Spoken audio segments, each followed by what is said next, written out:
বড়ি পেড়ে ভর্তা বানিয়ে সবাই মিলে মজা করে খাওয়া ছিল তখন ভালো লাগার একটি কাজ।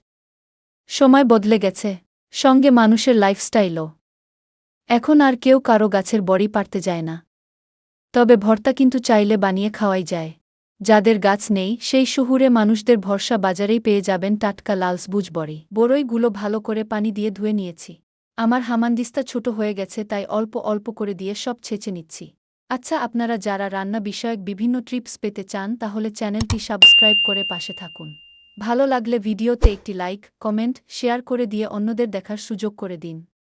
আমার নেয়া সকল বড়ি ছেঁচা হয়ে গেলে সেগুলো আমি আলাদা একটি পাত্রে রেখে দিয়েছি। তখন বড়িগুলো এমন আকার ধারণ করেছিল। তারপরে আমি পরিমাণ মতো কাঁচা মরিচ, ধনেপাতা এবং লবণ নিয়েছি ভালোভাবে বাটার জন্য। এগুলো বাটা হয়ে গেলে মুচি ছোট ছোট পিস করে কেটে নিয়ে ভালোভাবে বেটে নিব। তারপরে সেচে রাখা বড়ইগুলো একসাথে মিক্সড করে নিব।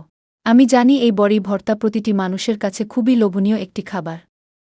এই বড়ি ভর্তা দেখার পরে প্রত্যেকটি মানুষের জিভে জল চলে আসে। আপনারা যদি ইচ্ছা করেন তাহলে খুব সহজে আমার মতো করে বড়ি ভর্তা করতে পারবেন। এর জন্য আপনাদের খুব একটা বেশি সময়ের প্রয়োজন হবে না। শুধুমাত্র উপকরণগুলো একত্রিত করবেন এবং আমার দেখানো ধাপগুলো অনুসরণ করবেন, তাহলেই তৈরি হয়ে যাবে লোভনীয় একটি বড়ি ভর্তা।